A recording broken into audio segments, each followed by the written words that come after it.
a little bit. Okay. So, firstly, I'd like to say that it's been a marvellous experience working with Naomi, Elizabeth Hamilton, the author. What I love about Naomi, should I say Naomi? Elizabeth. What I love about Elizabeth Hamilton, the author, is that you may see what she's doing on the surface, but there is so much more. There's so much depth to it.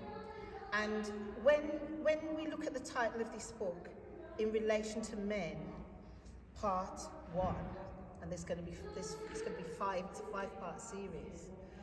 You could just read this book and just say, okay, she's told her story. But she's telling her story for a specific reason. And one of the most important messages in this book is a message to mothers who are raising men. And for us, I mean, I've raised a man. I only have one son, the others are girls. But I have grandsons, so for us still raising men, we need to be aware of the impact of how we raise our sons to be men, the impact it will have on them as a parent, have on them as a partner, as a husband, and their relationship with women. So whilst this book is called In Relation to Men, it's a great book for men, but this is a book for women, I would say. Absolutely. All right, so that's what I call introduction. Okay, so Elizabeth, you cover a range of topics in your book, and I'd just like you to tell us about your view of men when you were, say, at puberty or pre-puberty, because you mentioned puberty, but say when you were around about the age of 11, what was your experience and what was your view of men at that time as a young girl developing into a woman? At the age of 11, I thought to myself that men were.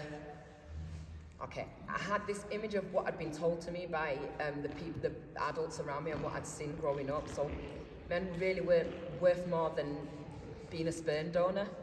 There weren't any value to a man other than him being a sperm donor. And I didn't think that could possibly be true because of the fact that I don't know, I thought, well, everybody's living in the same situation and maybe that's why you're all seeing it the same way. I just thought it was different, you know what I mean? I thought, no, I'm going to seek different, I'm going to find different, and you know, I think I was that child that thought I knew better, maybe. Right. So something inside you, although it was the reality for everyone around you, what was the reality then? Because we're talking about it, but we're not saying so it. the reality, what was the reality? The reality of it now as an adult looking back, the best stepfather I thought I had ended up being charged with paedophilia. So then that makes me wonder what my image of a good man was, what I had been interpreted a good man to be. So, hi.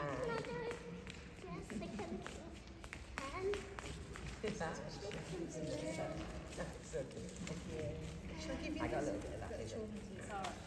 Does she want the children? I'll give her the children's book. Play with your mind. All right. Okay, yeah, that's fine. Yeah. So it was more of I sort of didn't expect anything of them, and then afterwards it was sort of affirmed that those men, maybe I couldn't expect anything of them, but then there had to be a reason for that. Yeah. There had to be a reason for that because I had sons now. I had a son, and me having that son, he couldn't possibly. He couldn't be that. What I could see in him, in having him at birth, I couldn't see this for him, this future for him. So, okay. And what was that?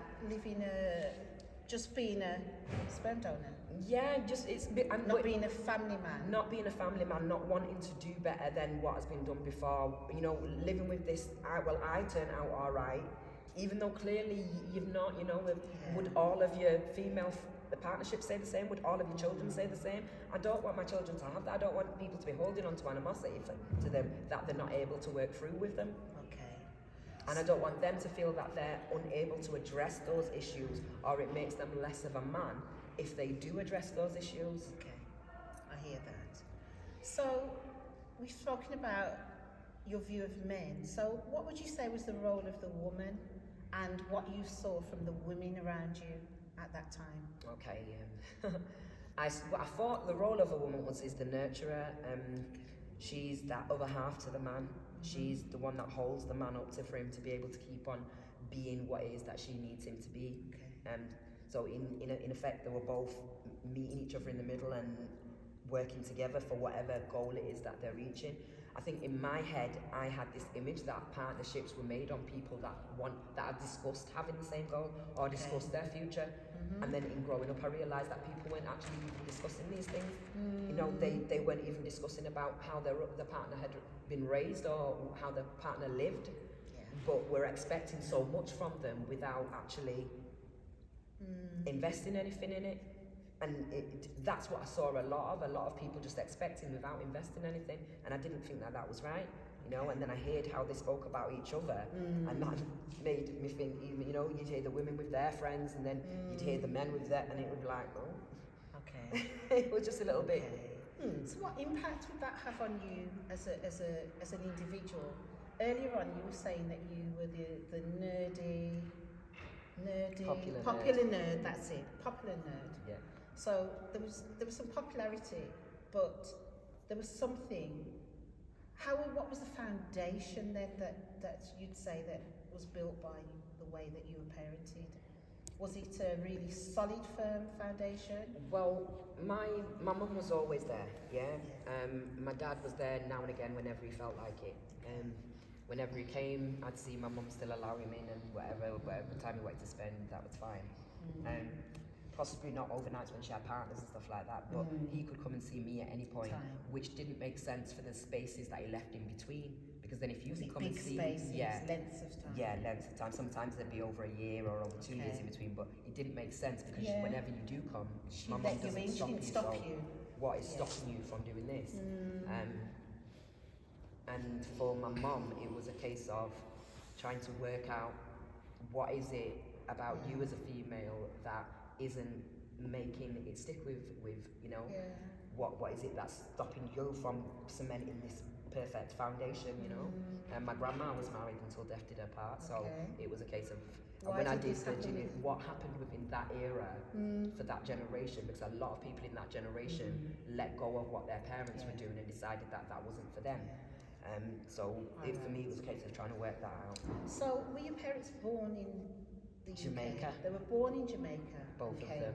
Okay, so they're not even first generation. You're a first generation. I'm first generation British. Like I am then. Yeah. I'm first generation as well. Yeah. Because my next question was going to be, but at what age did your parents come to the UK? When they were, one was in his teens, my dad was in his teens. Okay. And my mum was in single figures. Okay. I So, think she was 9 when she came. okay. So, what would you say happened then? Because if their parents were together, what was it about that particular generation of parents? See, What was happening? Would you say was happening in our culture or in the environment they lived in? What would you say it was? And one of the things that comes to my mind is just stems back to like there's some of the oppression. that's what All I was right, literally so just over about to to you. go to. Over to you then. So, Ruby Bridges, I don't know if everybody knows who Ruby Bridges. Ruby Bridges was the first black woman to go to to desegregate a segregated school.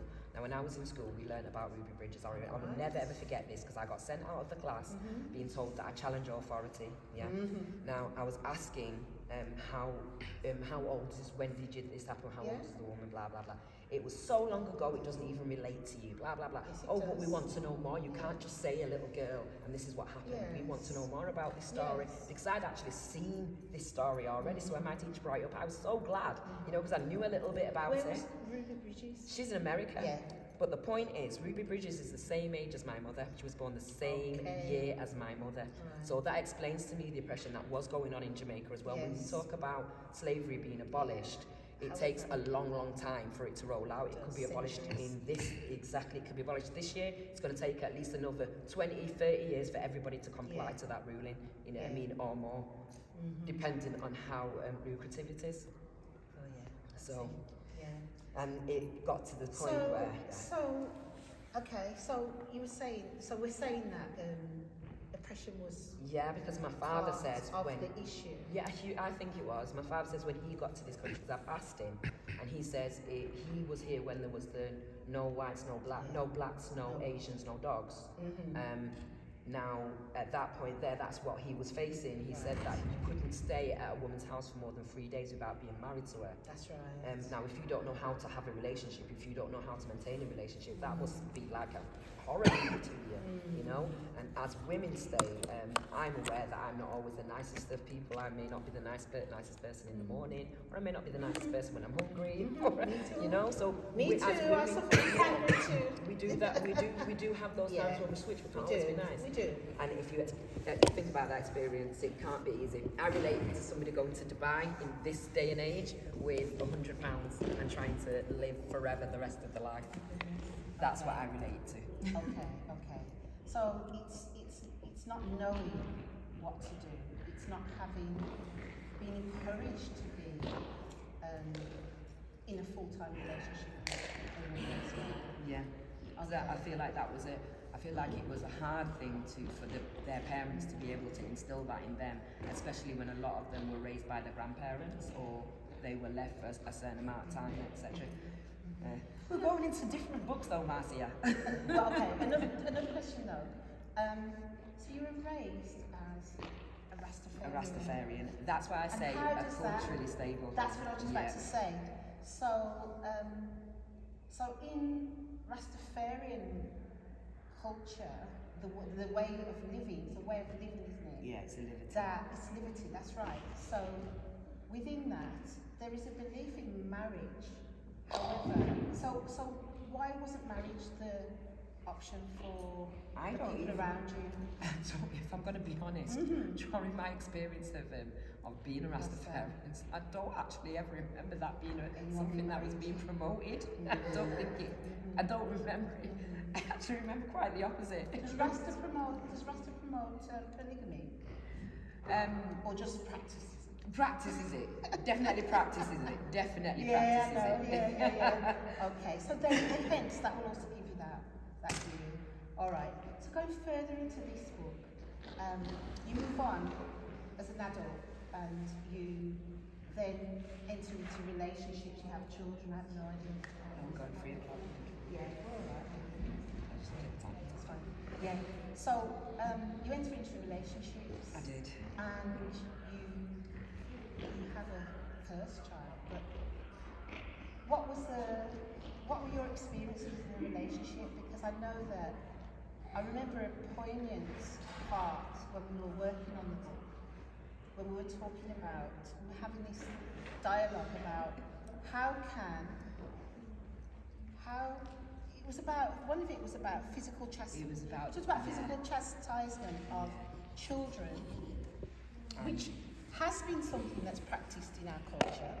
But then it was about also how can then a man will enter into a relationship with a woman but want to chastise her in the same way that a parent as would if she was chastise a child. Yeah. So that sounds like definitely you're in an experience of Domestic abuse. violence, yeah. Okay. Do you want to tell us a little bit more? Well, yeah, I had a relationship where there was domestic violence involved in it. For me, I couldn't understand it, and this will probably be funny to all of you. I mean, the first time that I got into this situation where it was domestic, I literally freaked out, totally freaked out. Like, What no, did you do? This is not. I was pregnant. Okay. I found myself on the kitchen windowsill about to break the window and jump out because I am not living a life where I am So you constantly basically getting battered. It was a fight or flight, and you chose flight. Yeah, I was flying. I was not going to be fighting back with that. I'm No, carrying your but child. yeah. No, we're both going. We're literally. Yeah. You want to do harm me? I'ma harm both of us. Okay. And I don't know if that was the right way to be reacting at that point in time. But I'm still Who's to here, say? and my daughter's here, and I didn't harm Okay. us. Thank God. Okay. So, what is your view? What is it within the way that a man is raised that he would result in being a domestic abuser? Women abuse men as well. Yeah. Do you know? So I'm just making that clear. But what do you think it is that creates a man that will want to control? Okay. Because it is about power and It control. is, isn't yeah. it? Well, I would say it's down to those mothers. I'm going to say, and anybody that wants to fight me for it, go for it. It's those mothers that take their animosity towards that child's father or the males that they've had in their life, and then they portray that when they're raising the son. Sometimes we see those same things in our child growing up, and we treat them like an adult rather than the child learning about that behaviour.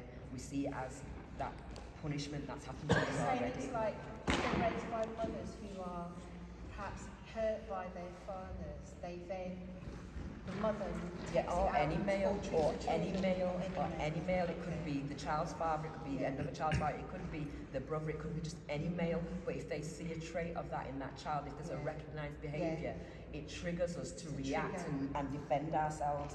But sometimes we do that with our children, not realising that they're Ends up learning. damaging. Yeah, they're learning about their behaviour. They've not learned to do it. They're just learning about it. So it's a tapering, changing point, or pushing them towards it point.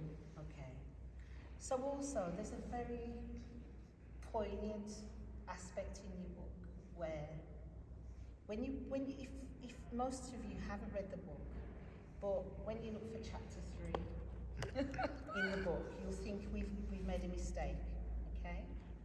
And Yeah, you will actually think that we're totally illiterate. yeah. However, you will, as you go through the book, find chapter 3. And in chapter 3, Elizabeth tells us about something that was so traumatic that happened to her as a young woman. And what I've learned and what I know, especially as even just in the role as a publisher and working with women who are writing their stories, that this is actually a reality for a lot of women. Yeah, it's so common. It's Actually horrible how which is how terrible. common it is. Which is a terrible. It's just terrible that so many women have experienced this trauma. So I don't know how to share it, unless Yeah. you do a reading or you do you want to do. No, We we just can speak. brief on it. Because Yeah. this is the interview. So Yeah. so in chapter 3, I actually go into a little bit more detail about me being violated as a preteen. Yeah. Because I was still a preteen. Yeah, I was still 12, so I was a preteen. Yeah. What I wanted to point out was how that made me feel, how I was Yeah. feeling, what I was seeing from those 12-year-olds' eyes at the time. And also the fact that both myself and the perpetrators were all dependents. We were all under the age of 16 and still living with our parents. So the same way I left my parents' home and had to go back to an adult's home that evening, even though that home that I went to was, that was just a woman's thing. She saw her child bruised, and automatically it's a case of, I've told you not to fight, I've told you not to, didn't ask him why he was fighting, didn't ask him who he was fighting, for what reason, just got really angry, and the whole I'm going to send you to the dad thing, Okay. I think single parents do that a lot. Yeah, But you mean not I actually managed to finding create out why you were in that? yeah, because it was her son, she didn't find out why Right, he was wait. in that. So let's get it clear. So you went home to your mum. No. You went home. I went to to friend's house. Yeah, who was my mum's friend as well. Right. Yeah, and we were staying there at that Both point of you in went time. because you were Because that's there where I with was your staying. male friend as Yeah. well. Okay, so an incident occurred that involved other males as Right, well. yeah, so basically I'll go a Yeah. little bit more into detail. Yeah. We were at the radio station, and I'll skip past like everyone's read the book. We were at a radio station. I was a DJ. I'd gone to use the toilet. As I came out of the bathroom and opened the door, I got rushed back in by a number of males. My friend was trying to fight and get the door open. There's a hallway, so it's stairs and everything. There was just a load of kerfuffling. Banged my head on the toilet, but that was the point where I thought to myself, this is a dangerous position that I'm in. When my head banged on the toilet, nobody did anything, nobody cared. It wasn't a case of, it just, you know, that was the point where I thought to myself, this is really dangerous.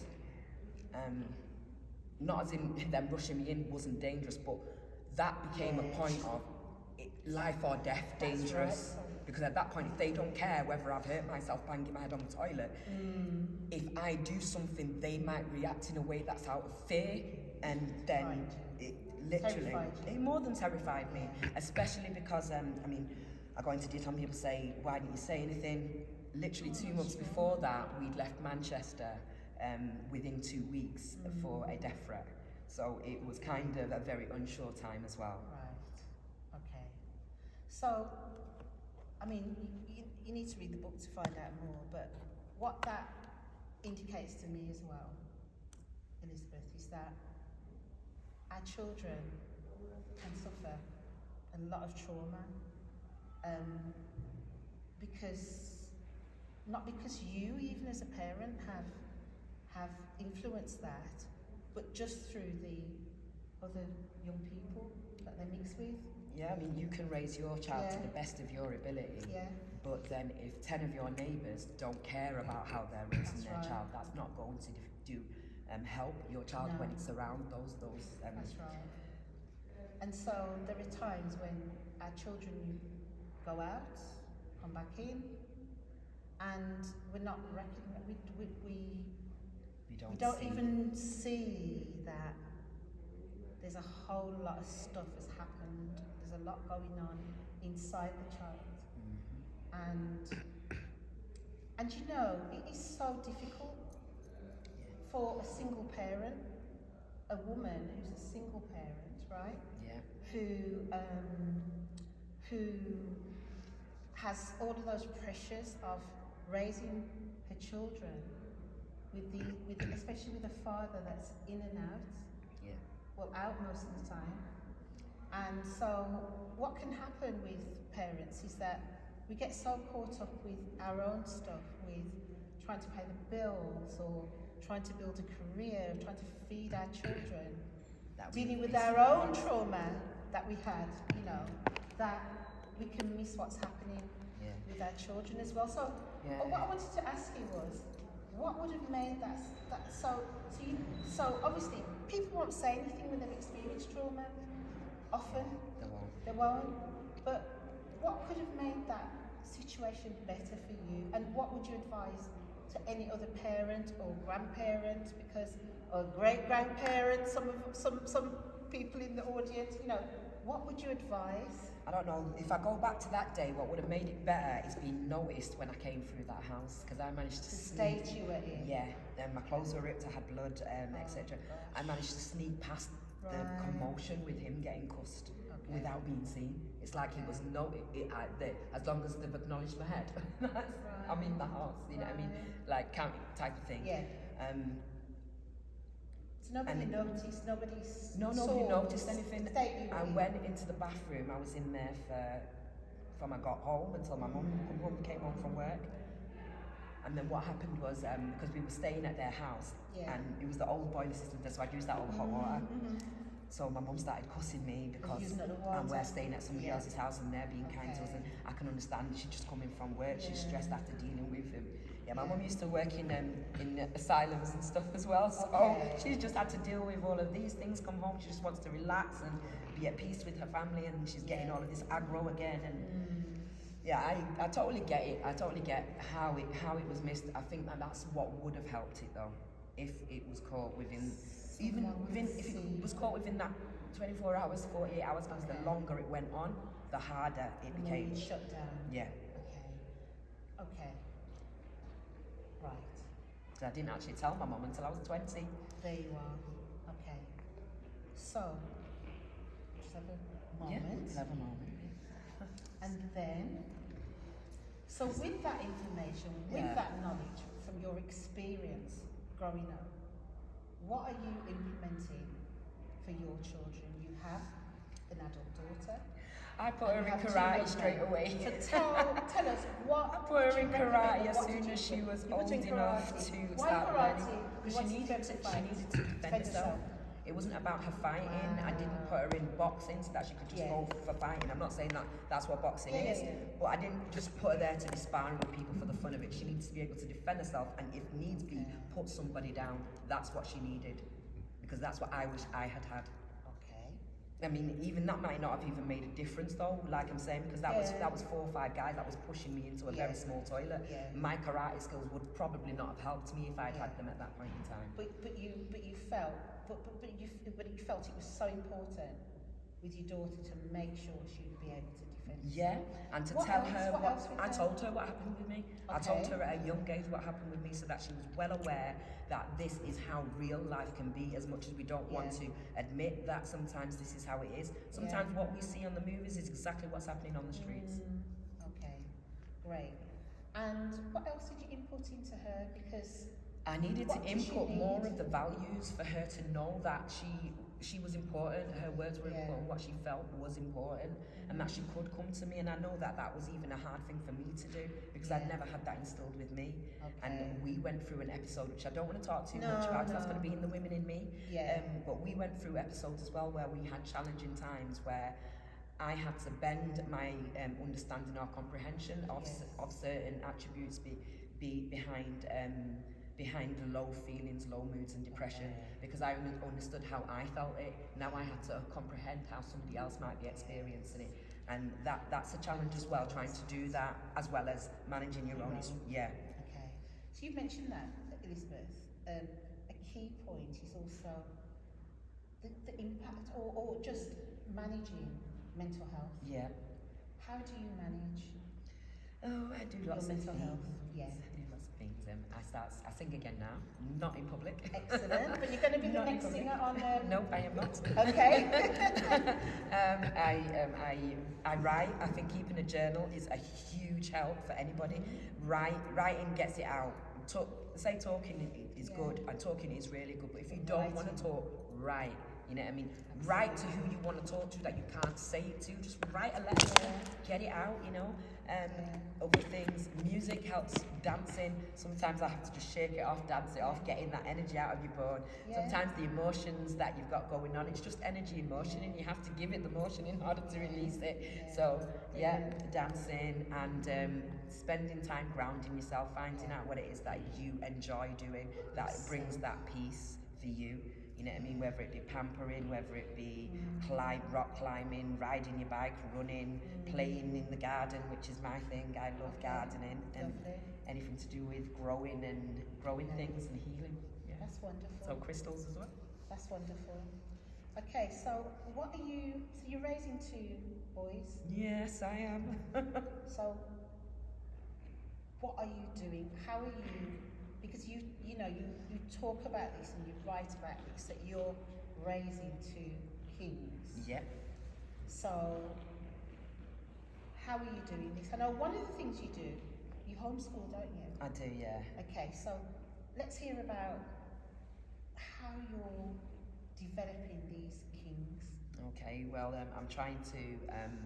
My son said to me he wants to drive a Lamborghini. You know, Okay. we understand that people that drive Lamborghinis, they do not have jobs; they own businesses. Yes. So then he has to have a different mindset if he wants to be driving a car like that. Yeah, which means that he has to start making money from an early age and working out where his pros are, the things that he is better at, what he can develop to be better at. So yeah, he's done a good few things. He's got a what is that? A game analyst certificate. So he does coding. Brilliant. He does Spanish classes. I want him to be multilingual, but that's only going to happen if he wants to be multilingual. Yes, that's what you would like. Yeah, so I'm starting him off a little bit early. So that Jamal started as well with the Spanish classes now as well. He does, oh gosh, what else did they do? Karate. Not because I think they need to defend themselves. Well, in this day and age, they actually do need to defend themselves, don't they? I think it's a good But, discipline. yeah, anyway. it's, Yeah. and that's it. It also creates Yeah. self-discipline, Yeah. so they know when they need to harm and when they need to hinder, because Yeah. it's all about defense, it's not Yeah. about abuse. No. So, yeah. And what else? emotionally, what do you do? How do you? So because it's this thing, isn't it? We were saying that in an older generation or in other generations, there's something that happened where some of the men just didn't know how to, I suppose, succeed is one, Yeah. but also how to be a father, how to be a parent. So what are you doing that they, because you're a woman, Yeah. so how can a woman Tell a man raise how these to be a man. boys how to be a man when I you're can't. not a man? I can't. I can never tell them how to be a man. Alright. But I have brothers. Okay. I have plenty of Is that brothers. your brother? That's Okay. one of them. It's one of them. Lovely. I have a lot of brothers, and I have some that are quite close, so my children see them and know them and Yeah. get to understand how they've developed. And I have nephews as well that putting in with them as well and giving them that extra time. Their dad's there, they know who their dad is, they can talk to their dad at any time, they see him every day. Okay. So I co-parent. I try my Yes. best not to say that I know I'll never say that I'm a single parent, as long as their father's there Yeah. and willing to be there for You're them. I can't co-parenting. say I'm a single parent No. because he's helping as well. He's doing for them too. So in my eyes, that is co-parenting. parents. That's it. Yeah. I didn't have that experience because my dad didn't co-parent with my mum. Yeah. You know, he was just A visitor. yeah.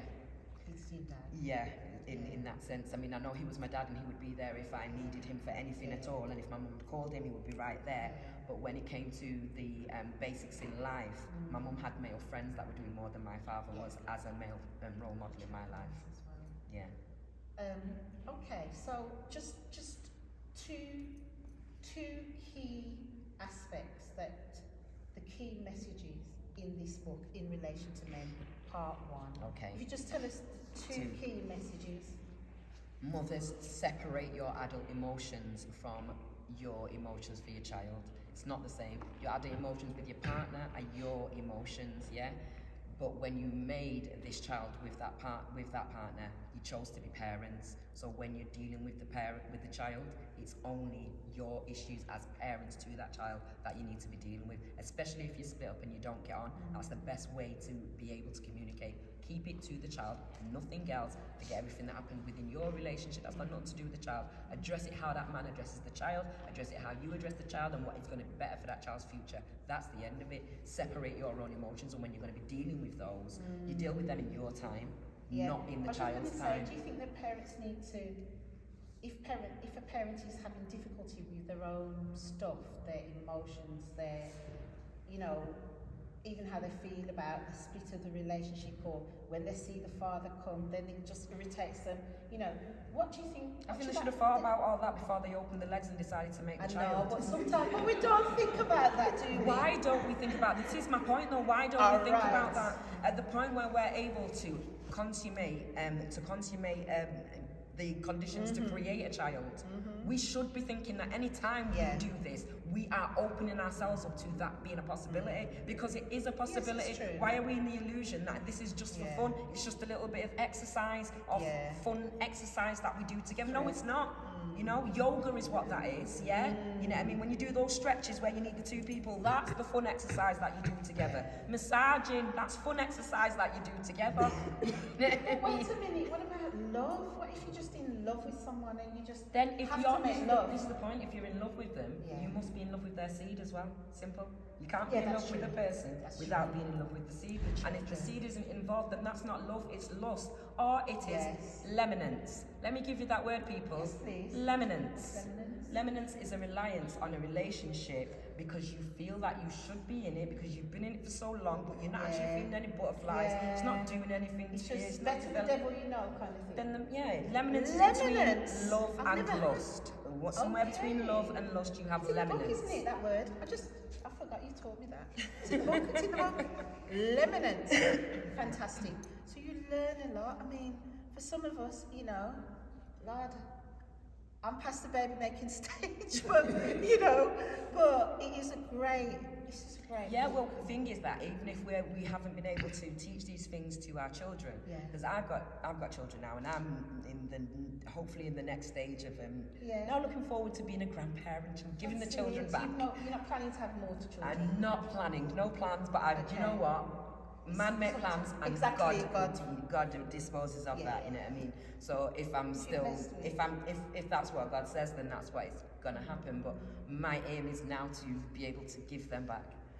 Yeah. So, yeah. and I'm looking forward to that stage It's a because my lovely mum keeps on stage. telling me it's the best part of Do you parenthood. know something? It is a lovely stage being a grandparent, and I think, in fact, it's just crazy.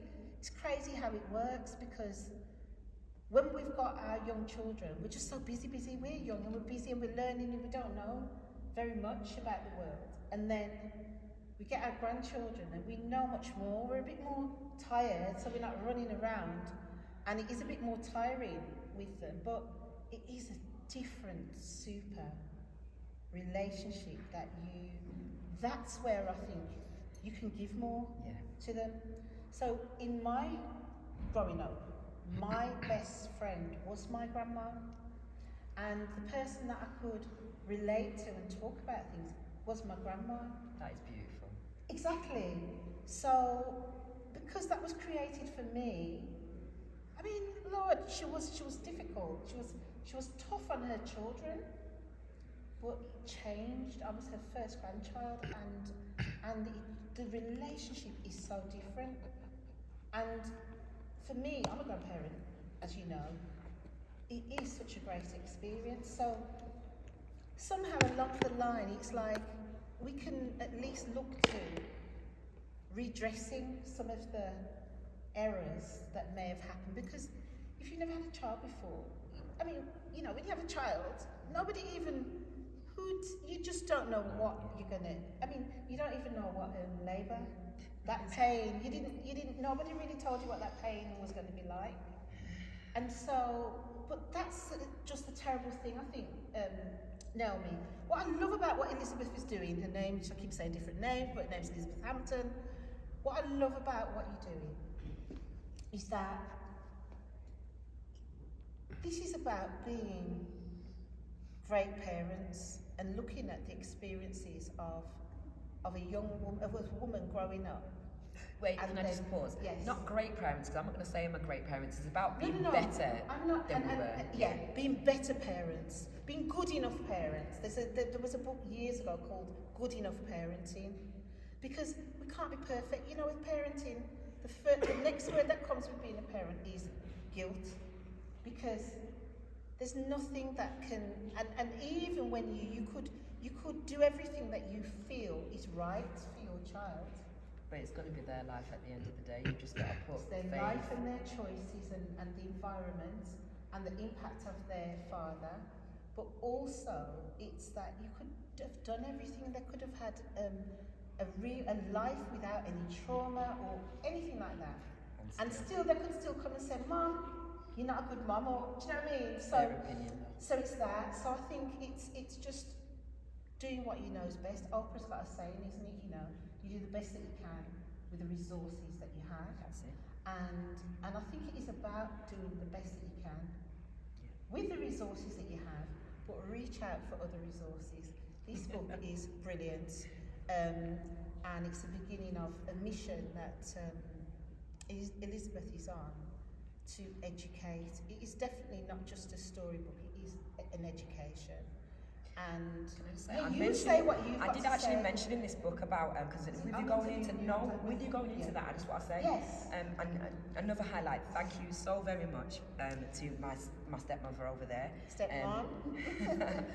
There are so many of my stepmoms, and my children have so many different nanas that they call on, because these mothers all had children to my father, and they didn't keep us away from each other. Which is They made brilliant. sure that we were always able to have a connection if we wanted that connection with each other. That's wonderful. I think when parents stand in the way of that, or mothers stand in the way of that, because of the fact that because of their adult emotions, because of the adult, nothing to do with the That's children. the ego. Their They've adult got to put their emotions. ego away. Yeah, they're actually planting the seed for mental health difficulties with the children in later life, because when they do meet, that's a whole lot more to have to take on and to learn through. And we experience that through our family reunions when we have them. We see the way that some of us are very, very close and able to bond with any of them. Then some of us are that little bit uneasy, and it's noticeable, and it's unfair. It's unfair for anybody to be feeling like that when we're all each the same. We've all got each the same rights to be in this space. That's right. Does anyone have any questions or comments for Elizabeth before we... Does stepmom want to say anything? Stepmom, you don't even have a name. Sorry, Val Rose. Val Rose. And you can actually come up here and sit with us. Come, let's have a chat. You It's all right, don't have to come. go faster. She doesn't have to do it. Only she wants to. Yeah, she's coming.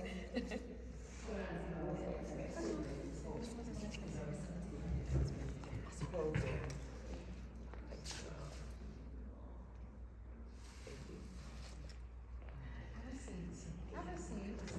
Val Rose. I'm not the wicked stepmom. Well, She's obviously, definitely not the obviously. wicked stepmom. It's a myth about stepmom. Yes.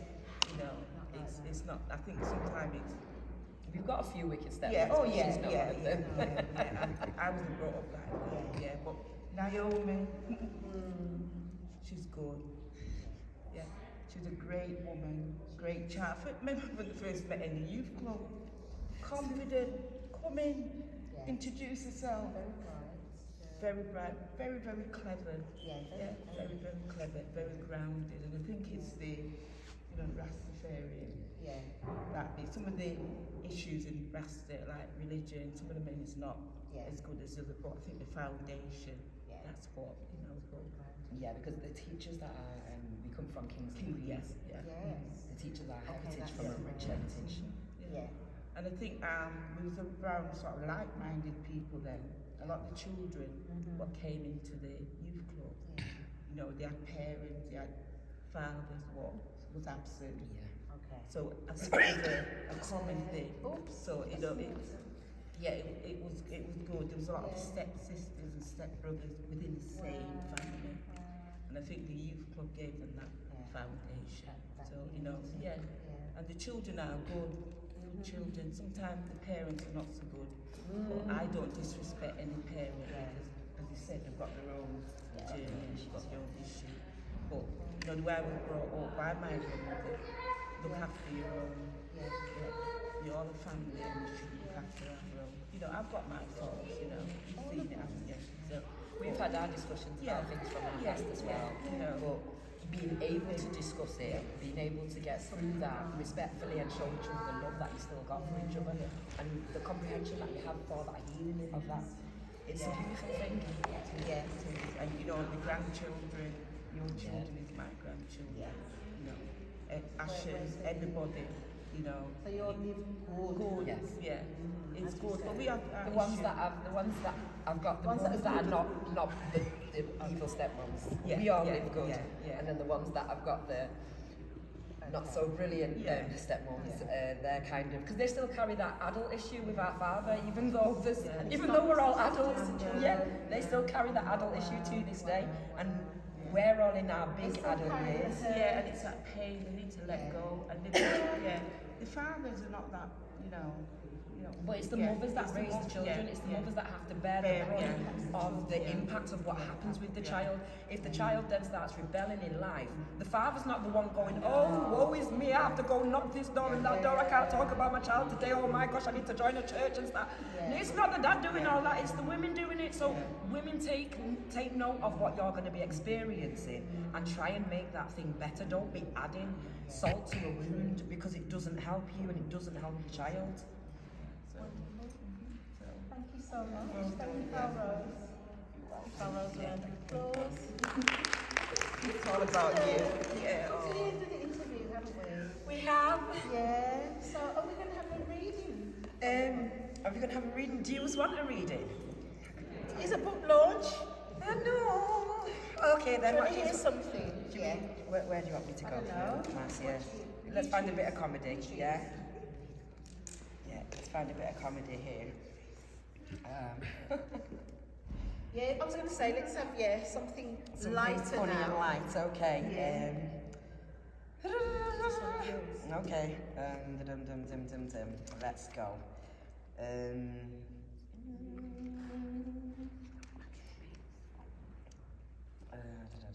no, that's a bit sad. Okay, here's a nice one for you then. So this is a little bit about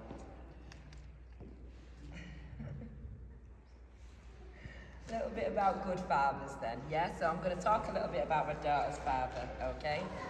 So he was an excellent father while we were together, and I could not fault him for anything regarding his daughter. Levi took her for walks, carrying her in his sling when she was still too small to fit in the pram. She was only £6'6". So he dressed her and played with her. He sang to her and spoke to her non-stop. He even spoke to her as she slept. Levi made promises to her that, had I known what the future held, I would have hit him with the Dutch pot right there and then. He was loving his role as a family man, and it showed.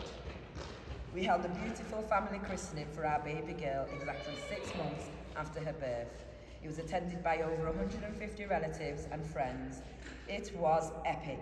Food was ample, and numerous family members from both sides of the families offered their services. The venue had a bar for those who wanted more than 3 of the wine bottles that were provided for each table, and Levi had arranged the music and entertainment. And although I spent most of my time in the kitchen, the few times that I exited, all I could see was smiling faces from wall to wall. We had done it. We'd pulled off an event with both our families, and there was no fighting. Everybody ate, everybody drank and enjoyed themselves, and things were getting better between us.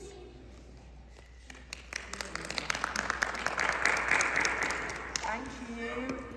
Right, now there's a little interval. There was a little interval planned for the children to be able to come back so that the children could be interviewed on their book as well by the publisher and sponsor, and then you can have a little word with the publisher about writing, if any of you have thought about writing a memoir, thought about writing a book, or even want to release a collection of poetry.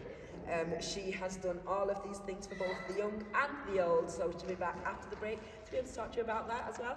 So we've got about a 10-15 minute break for you to use toilet, get beverages or whatever else. Thank you.